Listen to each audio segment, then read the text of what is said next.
pessoal, bom dia, boa tarde, boa noite para você que está ligadinho aqui no nosso podcast. Hoje nós trazemos mais um episódio para vocês e vamos falar sobre os crimes contra a propriedade imaterial. Esses crimes estão elencados lá no artigo 184 a 186 do nosso Código Penal. E para contribuir um pouco conosco, nós trazemos aqui nossos dois acadêmicos do 5º período de Direito, Gabriel Santana e Johanna Dutra. Para dar início aqui ao nosso bate-papo, um pouquinho do conceito aqui de propriedade imaterial em relação ao crime, né? É uma relação jurídica, essa relação jurídica entre o autor e a sua obra em função da criação.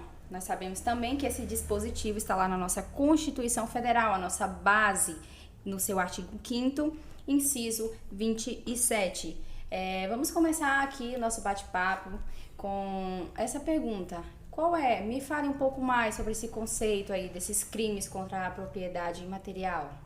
Bom, a propriedade imaterial, como tu já citou, ela está prevista no artigo 184 ao 186 do Código Penal. Ao falar da violação, da transgressão dos direitos autorais, como também é conhecida, a propriedade material, este é um conceito abstrato, ele é imaterial, não corpóreo. Por isso, o legislador não incluiu na redação do título 2, que trata dos crimes contra o patrimônio, já que o crime contra o patrimônio se trata de bens corpóreos, né? Bens que existem, são bens tangíveis, né? Que a gente consegue pegar ou mover. E o direito material, ele é uma propriedade material, né? Imaterial, como já disse.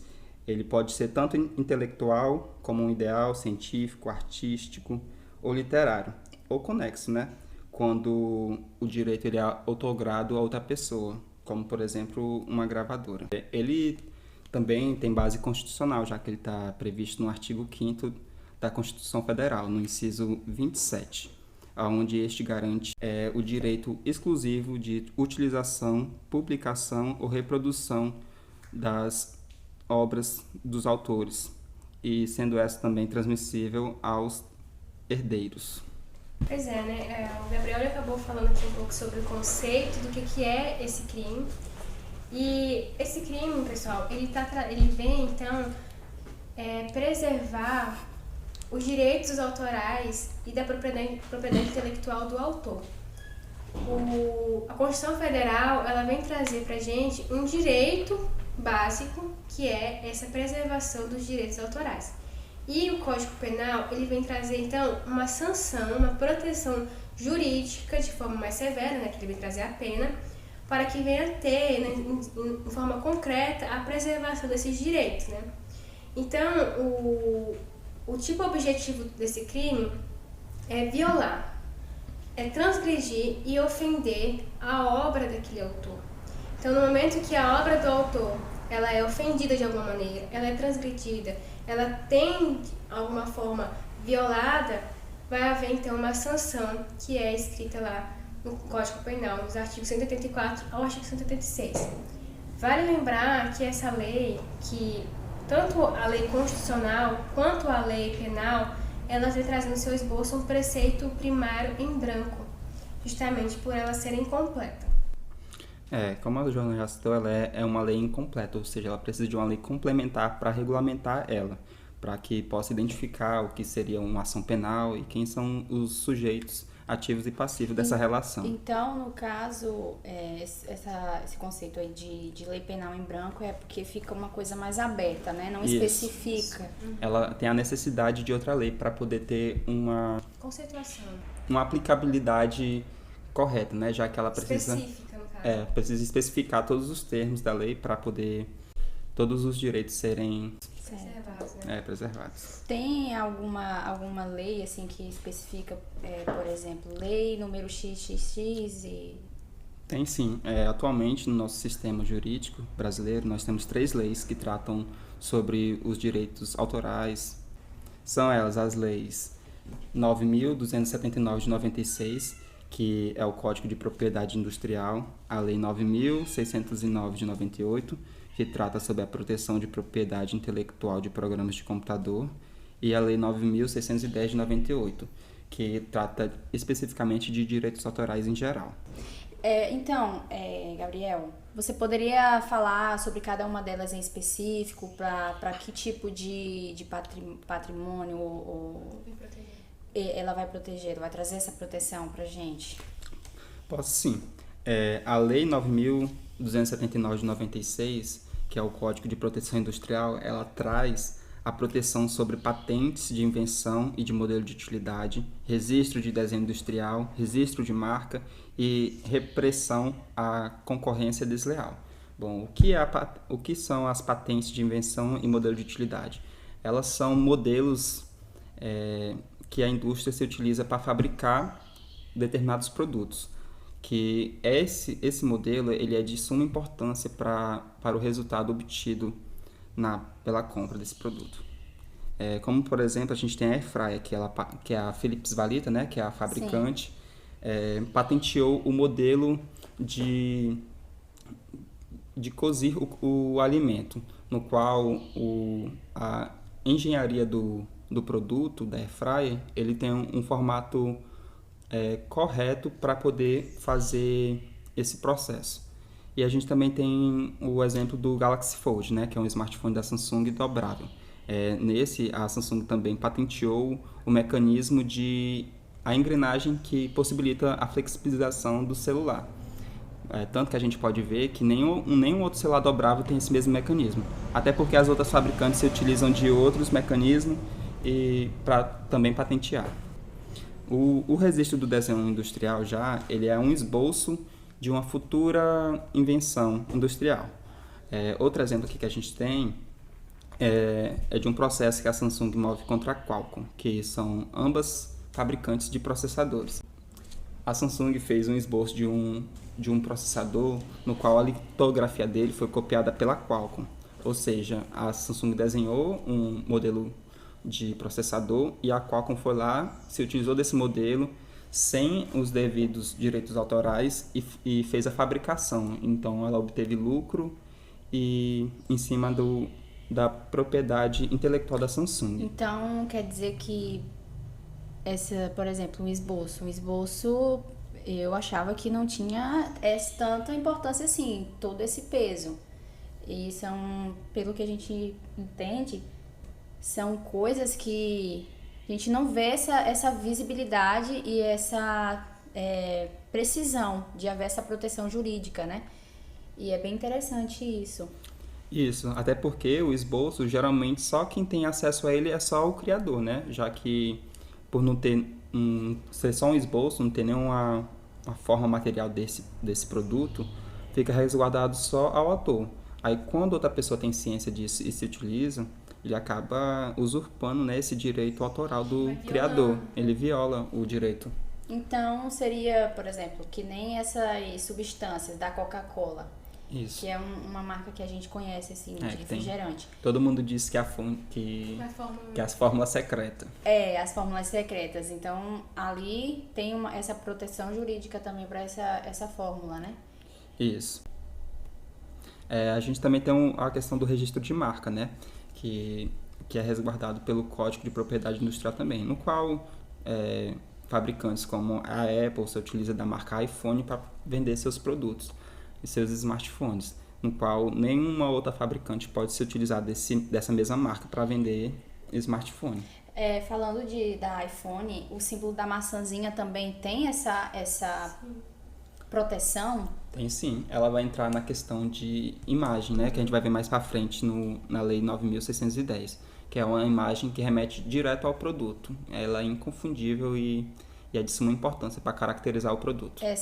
Traz essa identidade visual, Exatamente, né? Isso. A gente consegue identificar o iPhone, essa marca, porque tem lá a maçãzinha. Isso vai para Motorola, Samsung. Sim, todos esses smartphones e outros produtos, ele já tem uma identidade visual. No momento que você olha para ele, você já sabe de que marca ele é. Então, quando uma outra pessoa vem e reproduz de forma idêntica, ele está, então, violando a identidade, a propriedade da outra marca que ele está copiando, né? Ele está exatamente se valendo da identidade do outro para poder ter lucro.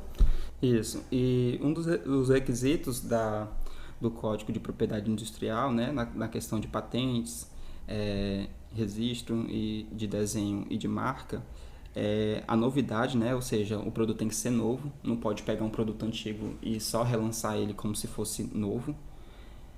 Atividade inventiva, ou seja, alguém tem que inventar, né? Ela está extremamente coligada com a questão de novidade. E a aplicação industrial, ou seja, tem que ser aplicado nesse setor industrial, onde tem muita fabricação, setor de fábricas e questão de revenda. E aí a gente já passa para a Lei 9.609, que é a de propriedade intelectual de programas de computadores, né? Também mais conhecida como a Lei de Software. Ah, legal.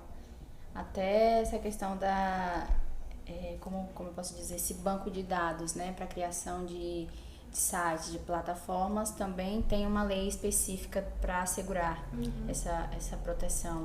Isso, ela foi criada com o intuito de dar a mesma segurança jurídica do que as obras literárias.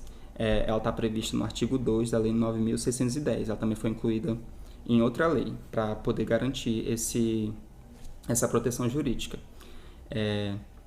Como os requisitos dela, a gente tem a novidade também e a criação, que é a propriedade intelectual dessa lei. Em relação a essa lei, eu queria saber quando é que ela é considerada ilegal? Bom, ela é considerada ilegal em 2 casos que ela trata. Ela trata sobre a pirataria, que é a cópia, e a falsificação, que é a alteração do software desenvolvido. Bom, a pirataria, ela ocorre quando a gente faz cópias de um software, que geralmente é pago, como, por exemplo, jogos. Como eu lembro muito na época do meu ensino médio, que muitos meninos lá da sala, eles passavam a cópia de jogo de Minecraft um pro outro, já que o jogo era pago. Então, cada um baixava um aplicativo lá na Play Store e compartilhava esse jogo. E esse é configurado como pirataria. Já a falsificação, ela é quando a alteração do software. Quando alguém craqueia um aplicativo, por exemplo. Um exemplo que a gente tem bem recorrente é quando... Pocket Shops também, as pessoas fazem isso com Pocket Shops. Que não paga e consegue arrumar uma forma de baixar. Por um software atualizado, ou seja, ele tem a mesma característica principal do software original, porém ele tem determinados aspectos alterados. No caso, a questão da chave de ativação, que ele é ativado por outro método, se caracterizando como alteração no produto. Isso também ocorre muito com Photoshop e outros programas de produtividade que hoje em dia as pessoas piratariam muito. Interessante. Bom, falando sobre a Lei 9.610, que é a Lei de Direitos Autorais, ela vem trazer, então, pra gente vários conceitos, né? Ela vai trazer o conceito de reprodução pra gente. Reprodução é a cópia de um ou de vários exemplares de uma obra literária, artística ou científica, ou de um fonograma, de qualquer forma tangível. Eu vou citar um exemplo aqui que aconteceu, das pessoas baixavam livros na internet em PDF, e aí eles imprimiam em grandes quantidades esses livros em PDF, e vendia como se fosse um livro físico. Então, olha só essa violação. Houve então uma reprodução em massa, uma cópia em massa de vários exemplares daquela obra literária, e as pessoas estavam vendendo como se fosse um livro físico, mas não, era apenas uma reprodução ilegal, né? Porque o autor não estava tendo aqui a sua participação, os direitos autorais desse autor estavam sendo violados. Então, só para entender, eu vou lá na internet, baixo o livro PDF e aí imprimo esse livro, e pelo fato de eu ter feito todo esse procedimento, baixar em PDF, imprimir e colocar para vender, já é uma violação. Exatamente, mas aí eu vou te falar o que é aqui a diferença, o que vai excluir o crime. Quando a pessoa baixa, por exemplo, um livro na internet, e só para uso próprio. Para leitura, você lê. Exatamente. Não exatamente da internet, mas se você pegar um livro lá da biblioteca e tirar cópia dele, não vai ser configurado crime de propriedade intelectual, de violação de propriedade intelectual. Vai ter então uma exceção. Se for só um exemplar, só para você estudar, para uso próprio, não vai se encaixar, porque você não teve o intuito de lucro. Então tem que ter o dolo para lucro. No momento que você pega, você tira várias quantidades de exemplares para vender, para tirar lucro sem dar os direitos autorais para o autor, vai se configurar um crime de violação de propriedade material. Então, assim, e se for, por exemplo, alguém faz todo esse processo, né, de baixar na internet, imprimir, me dá esse material e eu não saber que ele foi violado? Nesse caso, em regra, o Código Penal, todos os crimes são dolosos. E nesse caso específico de crime contra patrimônio material, ele não traz forma culposa, que é esse caso que tu mencionou. Então, como não há previsão legal, não tem tipicidade para poder te punir. Vai excluir o crime, porque tu tem que ter o dolo direto ou indireto para tentar tirar algum lucro. Mas, no caso, esse crime se exclui a mim. Mas a pessoa, o sujeito ativo... É ele que reproduziu, no caso. Entendi. E se ele te passou isso visando lucro, isso é uma qualificadora do crime. Exatamente. Do crime. E aí você vai falar aqui lá no...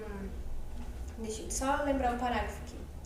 É no parágrafo 1º do artigo 184, fala que pune-se de forma mais grave a conduta de reproduzir total ou parcialmente com o intuito de lucro direto ou indireto. Ou seja, as pessoas que justamente pegam um livro, tiram várias cópias e revendem, né, ela começa a vender tirando um lucro próprio, isso vai então receber uma qualificadora, a pena vai aumentar. Então, no caso, esse parágrafo, né? Esses parágrafos seriam as qualificadoras desse crime. Isso. É o que aumenta, né? Isso. O parágrafo primeiro ele traz a questão da reprodução e o segundo da comercialização, no qual o agente ele vai obter lucro tanto direto como indireto. Exatamente. Sobre a venda desses produtos. Eu vi muito isso na época dos lançamentos de Harry Potter, né, dos livros, que eles pegavam e começavam a revender. Então, estava violando o direito autoral da autora, justamente porque eles estavam pegando um livro e reproduzindo em massa para vender mais barato, ou então para eles ficarem sem pagarem os direitos autorais daquela pessoa. E em relação a paródias, entra aí nesse... Não, porque eu acho que paródia já é, tipo... a pessoa que vai parodiar, ela tá criando a própria obra dela em cima de outra obra. No caso da melodia, não se aplicaria aí na você tá melodia. querendo falar do sample, né? Isso. E já se aplicaria, vai depender muito do caso concreto, mas pode ser que se aplique sim. Entendi. Tem um caso, né, da Taylor Swift, que ela tá regravando todos os álbuns dela justamente por causa disso. No cenário musical isso é algo recorrente, né? Como a Johanna já mencionou aí, a Taylor Swift, ela outorgou o poder, o direito de autora dela de propriedade material para a gravadora. Ou seja, a gravadora é um conexo. No caso, a Taylor Swift perdeu todo o direito autoral sobre os álbuns que ela já tinha gravado, né? Os próprios álbuns. Exatamente. E aí, o que ela tá fazendo? Ela gravou, né, os álbuns dela, e aí ela pediu pra comprar e eles não deram, sendo que ela é a dona dos álbuns. E aí ela tá regravando tudo de novo. Nossa, é muito intrigante isso. E foi uma luta grande pra ela porque isso era algo que eles tinham previsto no contrato, porque caso ela não tivesse essa cláusula prevista no contrato que eles fizeram com a gravadora, nem isso ela ia poder fazer. E ela tá conseguindo regravar tudo de novo. Entendeu? E na música isso é algo que acontece muito. Eu trouxe aqui um exemplo aqui da Anitta, na parceria que ela fez com a Ludmilla, na música Onda Diferente. No caso, teve até uma grande briga, porque... que foi? Eu lembrei da música. Porque teve uma grande briga, porque a Anitta ela se creditou como uma das compositoras. E a Ludmilla falou que ela não foi compositora, então a Ludmilla exigiu todo o direito autoral da música. Todo o crédito. Isso foi um caso que não foi para a justiça, mas causou um grande burburinho aí na internet. E já em outro caso da Anitta também, no caso de Girl From Rio, que é uma música que ela lançou com um sample da música de Garota de Ipanema, no qual ela mesma, eu acho que ela já viu que isso poderia dar algum problema, porque como o cantor e autor original da obra, dessa música, Garota de Ipanema, já havia morrido, esse direito de autoria seria passado para os herdeiros. Então ela acabou passando todos os lucros que ela obteve com a música direto para os herdeiros. Então, no caso, quando acontecesse essa questão do autor original, né? Da música, em comento, falece, então o certo, em regra, deve se passar... são direitos herdados. No caso, essa questão de decisão, de permissão, de autorização passa para Isso, é transmissível. O próprio artigo 5º da Constituição ele fala, eu vou ler ele aqui de novo, ó. Aos autores pertence o direito exclusivo de utilização, publicação ou reprodução de suas obras, transmissíveis aos herdeiros pelo tempo que a lei determinar. A lei vai determinar um tempo, que depois de um determinado tempo, vai ser uma obra pública. Como, por exemplo, o livro do Pequeno Príncipe, né? Ele já é de domínio público. Isso. Todas essas 3 leis que eu mencionei aqui, que regulamentam essa questão de direitos autorais, ela tem um tempo para que o direito que ele para de ser vigente. Ele prescreve. No caso do Código de Propriedade Industrial, a invenção ela tem até 20 anos de exclusividade com o autor, entendeu? Foi esse o caso. E o modelo de utilidade tem 15 anos. Já no caso de propriedade intelectual de programas de computadores, que é o software, ele tem a vigência de 50 anos. E a patente, caso a pessoa faça a patente do software, tem 20 anos. E todos esses bens intelectuais, eles podem ser registrados pelo INP, que é que é o Instituto Nacional de Propriedade Intelectual. Nosso podcast já está quase chegando ao fim, mas a gente não poderia deixar de falar e perguntar, na verdade, essa questão da consumação, quando acontece a consumação, tentativa e a ação penal aí. Exatamente. Bom. A consumação, ela vai ser no momento da efetiva violação. No momento do dolo. Exatamente. Quando há a reprodução da obra intelectual, já vai haver a consumação, né? O parágrafo 2º, ele vai falar exatamente disso. A consumação ocorre quando a gente distribui, vende ou expõe à venda, aluga ou introduz no país, adquire ou oculta ou tem depósito a reprodução feita com violação material.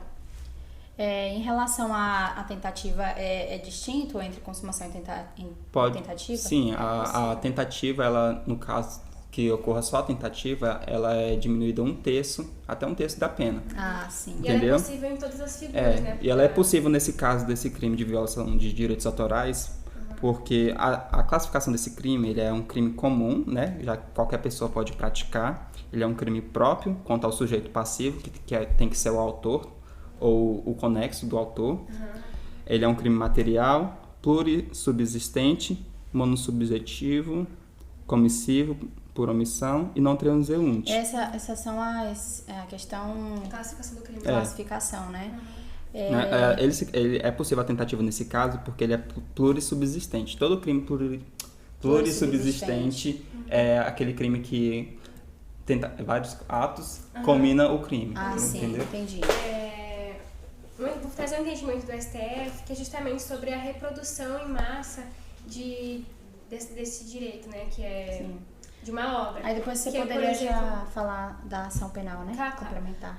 Por exemplo, o dispositivo do artigo 184, ele pune também os camelôs que expõem a venda e comercializam CDs e DVDs.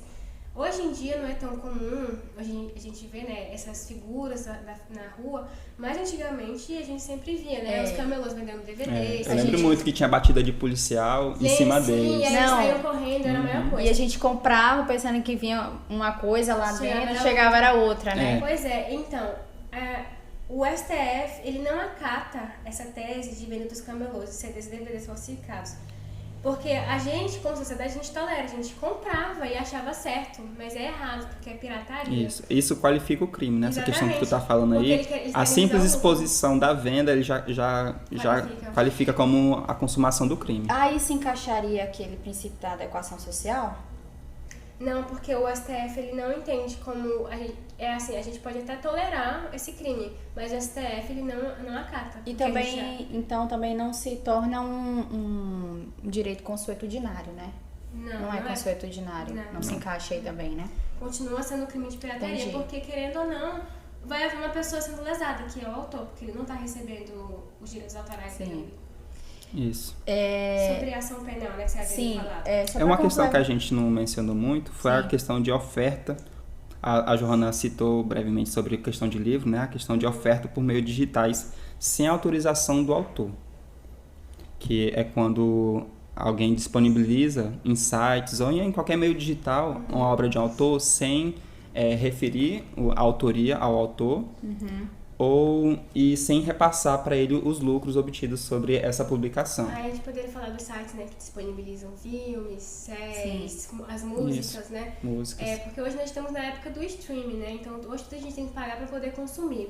No momento que você consome uma obra de um autor de maneira ilícita, sem dar a ele os direitos que é cabidos a ele, né, que a Constituição créditos, traz, né? isso vai de encontro à lei, isso vai violando esses direitos de propriedade material. Tanto que quando você olha lá na descrição de muitas músicas, filmes no YouTube, sempre mostra a autorização, a licença que tem, né? Dá crédito aí. Até pela questão do plágio, né? Que o plágio ele ocorre quando a pessoa se aposta de determinada obra e como se fosse sua. Como se fosse sua, ele não dá o crédito ao autor, ele faz como... Eu lembro de um caso que teve agora, que foi o da Olivia Rodrigo, né? Que ela fez um álbum e dentro do álbum dela os fãs identificaram vários samples, referências de outras músicas, né? Entendi. Que era Isso do acontece Paramore, muito. que era também da Taylor Swift. E aí ela, para evitar qualquer conflito jurídico, ela foi e voluntariamente colocou nos créditos do álbum dela, creditou, Deu referência, né? Exatamente, Aos originais. ela sabia que se isso fosse mais pra frente, as pessoas iam acusar ela de plágio e ela preferiu então colocar. Ela poderia perder tanto a questão da monetização das obras, porque quando acontece isso, é comprovado a usurpação dos direitos autorais, a pessoa, tem que pagar tanto uma multa como tem que remover de todas as plataformas a obra que está em questão. Assim, para complementar e falar um pouco da ação penal, nós sabemos que além desses direitos de penas, também há vários princípios que acabam sendo violados, né? Sim, dentro dessas violações aí de direitos autorais, de industrial, enfim, do que foi elencado hoje aqui. Agora, só para encerrar, nós não poderíamos só deixar... fazendo uma observação aqui, a gente falou muito sobre o direito, sobre a pena, né? Mas a gente não falou as penas. As penas da violação dos direitos autorais, o comum, ela é de 3 meses a 1 ano, ou multa, né? No caso, a pessoa pode ter a detenção de 3 meses a 1 ano, ou pagar um valor pecuniário sobre esse crime. E no caso do crime qualificado, é de 2 anos a 4 anos de reclusão e multa. Ou seja, além da pessoa poder ficar reclusa, ela vai ter que pagar a multa. Entendi. Sobre a ação penal, né? Existem várias regras no artigo 86 do Código Penal sobre a ação privada, né? A ação privada vai ser na modalidade simples, né, que é trazida lá pelo CAPT, e a ação pública incondicionada, ela vai ser trazida lá nas figuras qualificadas do parágrafo 1º e parágrafo 2º, que é quando o crime for cometido em desfavor de entidades de direito público, né? Como, por exemplo, a autarquia, empresa pública, sociedade econômica, sociedade de economia mista ou fundação instituída pelo poder público. A ação pública condicionada à representação só se qualifica na hipótese do parágrafo 3º. Isso. Na questão aí da ação penal pública, condicionado, tanto no CAPT como no parágrafo 3º, ela vai ser mediante a queixa-crime, né? Da parte autora. Sim. Então, pessoal, eu espero que vocês que ficaram ligadinhos com a gente até agora tenham aprendido um pouco e tomem muito cuidado, porque às vezes nós praticamos essas coisas e não sabemos os direitos que estão sendo violados, ainda mais né? hoje no mundo do WhatsApp, né? A gente repassa muitas coisas. Sim, muitas coisas, e sempre tem aí essa fortaleza jurídica, podemos dizer assim, que abraça e que protege esses direitos, e então vamos ficar aí atentos, evitar certas coisas, e nós agradecemos desde já a presença de vocês, Gabriel e Johanna. Obrigada. E até a próxima, pessoal. Tchau, tchau. Valeu. Tchau. É nóis.